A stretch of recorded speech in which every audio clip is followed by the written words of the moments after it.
What's going on, Lion fans? Welcome to the Pride of Detroit YouTube channel. I'm Meko, joined by my guy Morgan here. And Morgan, we're going to do another video today that's kind of based off of the recent roster previews that we've been doing over on the Pride of Detroit website. This one does have Kalif Raymond at the center of it. Our own very own Ryan Matthews did a great roster preview of Kalif over on the website. So after this video, definitely take some time to go check out that article. But Morgan, I wanted to kind of take what Ryan wrote about and kind of expound on it a bit in this video when basically talking about Kalif, because I do believe there is some discussion that's currently going around amongst some fans when it comes down to who should be the Lions wide receiver 3. Obviously, Kalif Raymond is a name that should definitely be in contention, but ever since Josh Reynolds left the Lions, there has been this void at the X receiver position. And a lot of people have been looking at DPJ, Donovan Peoples-Jones, as the heir apparent to fill that role. And thus that could make him by default, wide receiver for 3 for the Lions. Now, I could be wrong, but I feel like that's something that you and I probably don't necessarily agree with off rip, right? Yeah, I mean, I think that people get really caught up in the X, Y, and Z conversation, right? Like you have Amon-Ra St. Brown and people kind of peg him in as a slot only when Amon-Ra spends about half his snaps split out wide too. So he's one that can play every single position, X, Y, and Z. Same with Jameson Williams. Putting him in the slot is honestly terrifying. Like that speed running across the field. That's not something defenses want to deal with on a consistent basis. So I do agree that you were saying that Kalif Raymond, you think he's wide receiver 3. Yeah. I agree with that. Like I do think, he's a known commodity. They trust him. He's been in the system. He's not a big guy like Donovan Peoples-Jones is. Like DPJ is pretty rocked up, man. Yeah. He's a big kid. He's a big dude. But Kalif will block. He tries, takes a lot of pride in it. That whole room does. So I do think people, could it be a little better at the X? Yeah, you could have another player there. Sure, that would help. But at the same time, I think people are forgetting Sam Laporta can spend a lot of time on the outside too, right? And there's plenty of tape out there of Sam Laporta abusing outside cornerbacks, winning reps easily against outside cornerbacks. So that's not something tight ends typically do. So you have options there. I say, And I like the way that you phrased that, right? Giving credit to Sam Laporta having options, also pointing out that maybe people do get a little too hung up on what, who's playing the X, who's playing the Z, who's playing in the slot type of thing, because that is when I look at this Lions offense, that's one of the other reasons why I think Kalif is the perfect fit for wide receiver 3 with this roster, because at the end of the day, I don't think Ben Johnson cares who's playing the X, who's playing the Y, or who's playing the Z. Much like this entire team, they just want to get their best pass catchers on the field. And then they also want to get the ball to them in the areas where they can be most effective. And with this Lions team, it always seems to be the middle of the field. They want to attack and abuse the middle of the field. Yes, they're going to take their shots on the outside, and Jared Goff has been very effective on the outside and on deep passes. I don't want to make it seem like I'm shortchanging him on deep passes, but I still think, and you can correct me if I'm wrong, but I think that's one of the reasons why the Lions aren't going to care if they have to trot out, St. Brown, JMO, and Kalif as their 3 wide receivers, because at the end of the day, they're just going to say, hey, look, these are our 3 guys. We're going to get them to these different spots on the field. Now try to stop it. Yeah, and there's going to be a mix and match depending on the personnel in the field, right? So I think Donovan Peoples-Jones will still get snaps. Antoine Green might here and there. But then you really start considering the pieces they've added this offseason. So you have Sam Laporta, you brought Brock Wright back, and Brock Wright's an integral part of this offense. He doesn't do a lot of the flashy things like Sam does because he doesn't have what Sam has in the open field and his route tree and everything else. But he's a good player. And they can use him as a fullback of sorts. Same with Sam. They line him up in the backfield at times. You brought in Vaki, who I think he's gonna find his way onto the field, man. Because if he can figure out pass blocking, that's a nice little weapon. Because apparently he's a really good route runner. He's got really good short area quickness. And then we can't forget this guy. Exactly. I was about to talk about Jameer, who could be in the running for an all-pro nod this year. That's how highly I think of Jameer. And then you have David Montgomery. So you have all these options, and it makes you so there could be like some Todd Monken elements of this offense because you have the personnel. So Todd Monken is the offensive coordinator in Baltimore, if you were unaware, and they threw the kitchen like when they beat the Lions down in that game last year. I was watching that game and I was like, oh my God, he's throwing the kitchen sink at us right now. Like Mm-hmm. just crazy personnel. You know, they were layering calls. So like they'd run a counter and then they'd fake counter and like, you know, do a play action leak out going the other way. And it just was gashing the Lions. And I think there's going to be some times where they're like, all right, we're about to bully some people. We're going to play a bunch of 22 and 21 personnel. So when you think of if you guys don't know 22 personnel, you think of those numbers. The first number is running backs, okay, and the second number is tight ends. So if that's how you can think about that. So if you have 22 personnel and it's Brock Wright and Sam Laporta and Jameer and let's say Vaki and St. Brown's your lone receiver, it's like a quote unquote jumbo personnel, but man, you can split guys out at the last second, motion people Mm-hmm. into favorable matchups, and you can really just start. And then again, this is Ben Johnson's third year as a full time play caller, right? Third Yeah. year.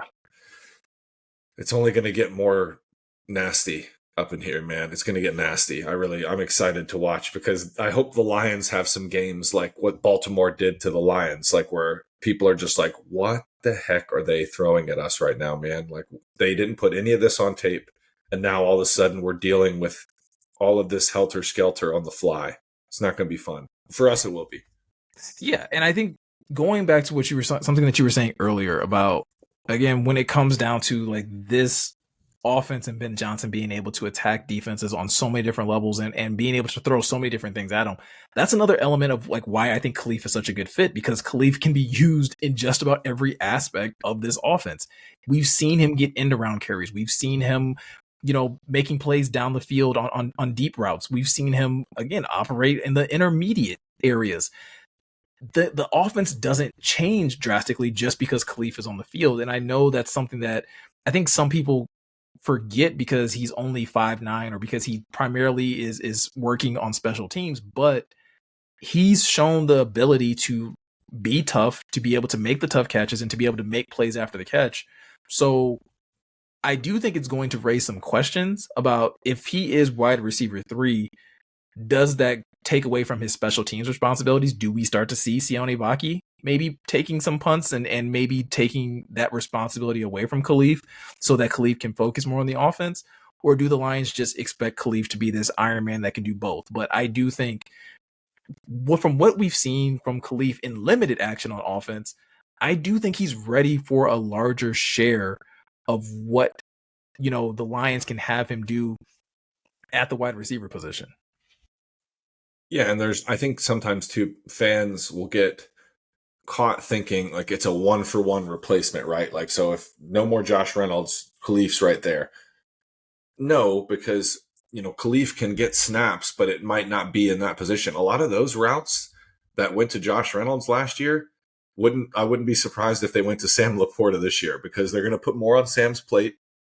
Mm-hmm. This is his second year. He obviously showed he's quite capable in his rookie year. So, in my opinion, you're going to have a lot of Sam Laporta running those end breakers that Josh Reynolds was running last year because Sam is just he's only 6'3". I say only, right? He's 6'3", 250, but he's unique because he moves like a receiver, man. I've said it before. That's a cold white boy. Like the Yeah. way like the first time I saw him move, I mean, you see him play a little bit in Iowa and you're like, whatever, it's the Big Ten, blah, blah, blah. Like, I don't know who they're playing, like outside of like the Michigan and Ohio State games. Mm-hmm. But then you saw him in training camp. And you're like, hold on now. Who's this? Is this Antonio Gates? Did he like Space Jam his powers? Because that's what I see in Sam Laporta's game, at least in the receiving. He's a really good blocker too. They used him a lot in that capacity last year. But like when he's running those 10 to 12 yard in breakers and he's just got his wide shoulders in between him and the defender, and it just makes it for a nice little comfy throw for Jared Goff, right?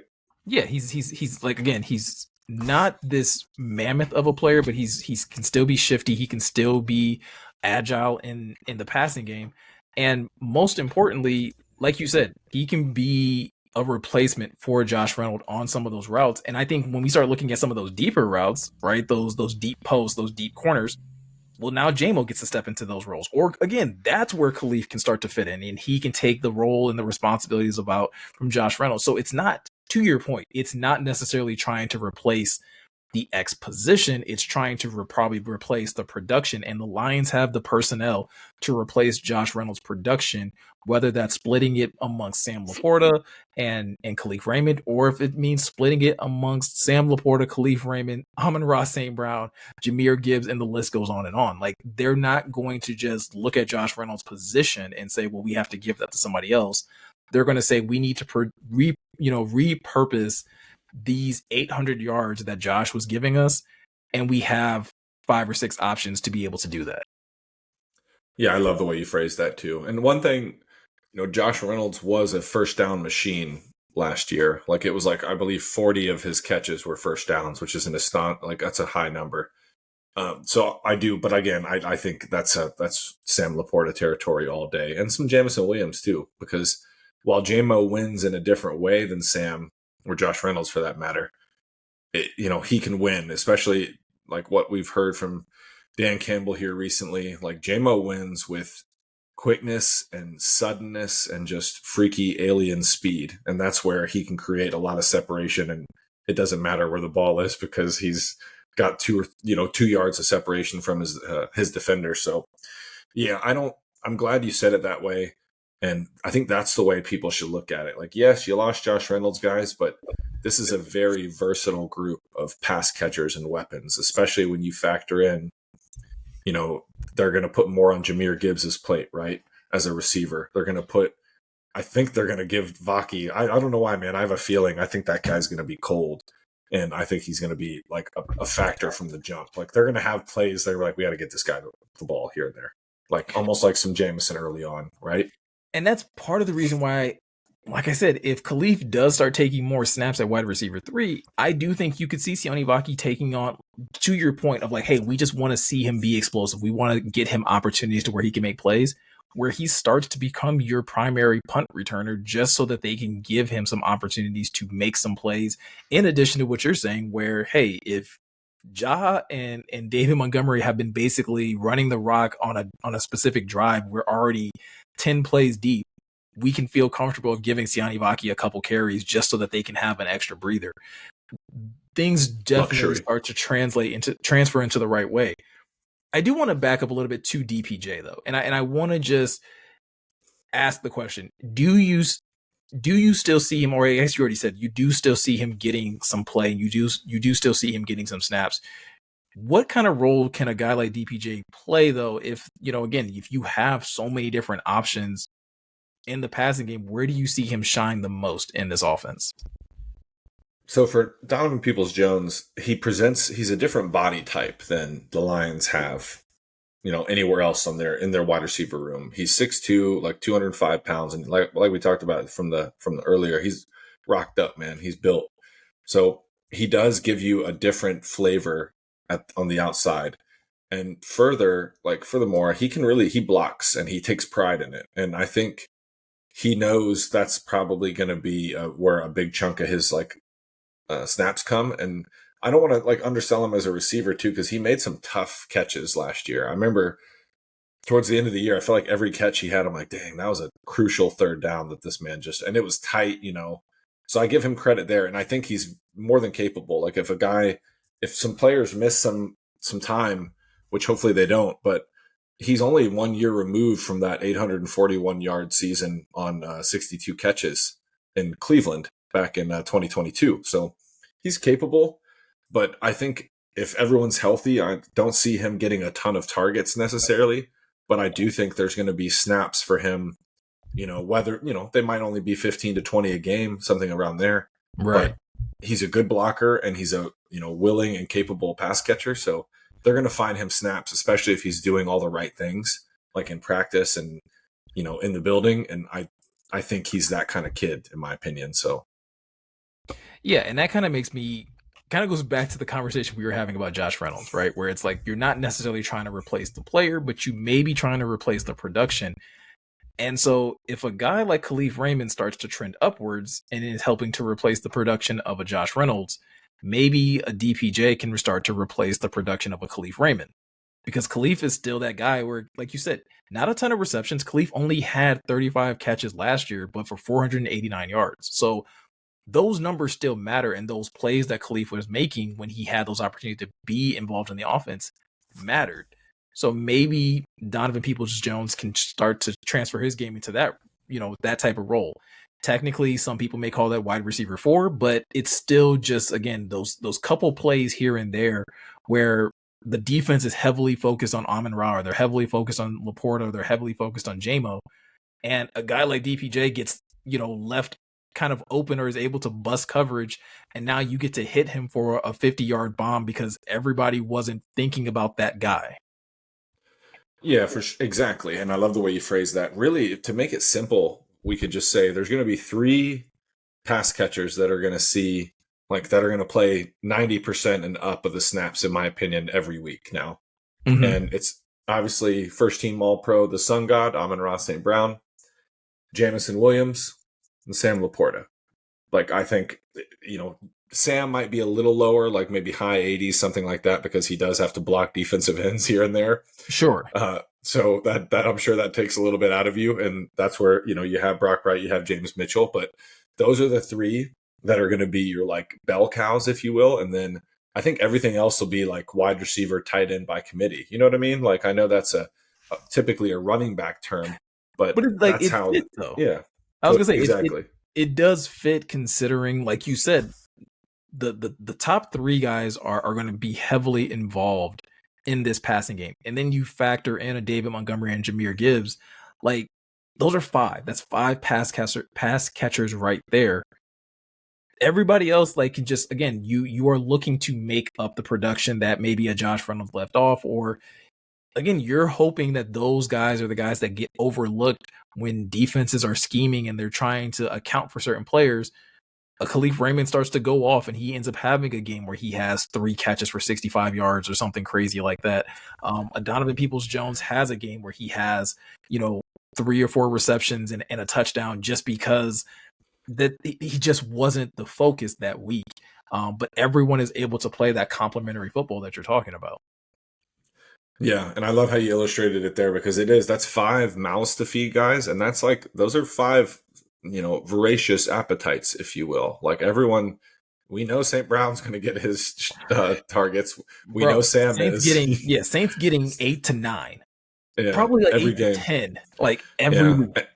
And if it's one of those games where they really got to win, like it's the divisional round, or he might get 13-14 because he's that dude, right? And then, but yeah, like, that's just, you start thinking of it that way, and it is a lot of mouths to feed. So I guess our whole point in saying all this is, I wouldn't get too hung up on the fact that the Lions don't have an AJ Brown or a Mike Evans or a big-bodied on their roster right now, because a lot of teams don't have, all the weapons the Lions have: Sam Laporta, Amon-Ra, Jahmyr Gibbs, David Montgomery, blah, blah, blah. So, yeah, that's how I look at it. No, and again, to just add on top of that, so like, while the Lions may not have that prototypical X receiver, they are still going to get their 3 best pass catchers. And if it ever needs to be 3 wide receivers specifically, I do think it's going to be Kalif Raymond. I think we both kind of agree on that point. So that's pretty much going to do it for this video, guys. Let us know what you guys think in the comment section below. When it comes down to wide receiver 3, who would you prefer to see in that role? Would you prefer to see Kalif Raymond? Would you prefer to see Donovan Peoples-Jones? And also, what do you think about Morgan's statement that, again, we could see even more Sam Laporta, taking the role of what Josh Reynolds was able to produce, and again, spreading that wealth amongst the rest of the pass catchers that the Lions have on this roster. Also, like I pointed out earlier in this video, Ryan does have a great roster preview of Kalif Raymond over on the Pride of Detroit website. Please go over there and check that out. It's a really good read. He does a really good job of highlighting everything that Kalif has basically, been able to do for the Lions since he's been on the team, and also kind of looks ahead to what he believes Kalif is going to be able to do this upcoming season. Like we were kind of illustrating this video, now that there seems to be a bit of a void at wide receiver 3, and he gives his opinion on how he thinks Kalif can kind of fill that void as well. But with all that said, I'm Meko. He's Morgan. Thank you guys for taking the time to watch. Also, before you get out of here, make sure you hit that subscribe button, hit that notification bell. That way you can be notified every time we upload a brand new video over here on YouTube. And with all that said, we will catch you guys in the next video.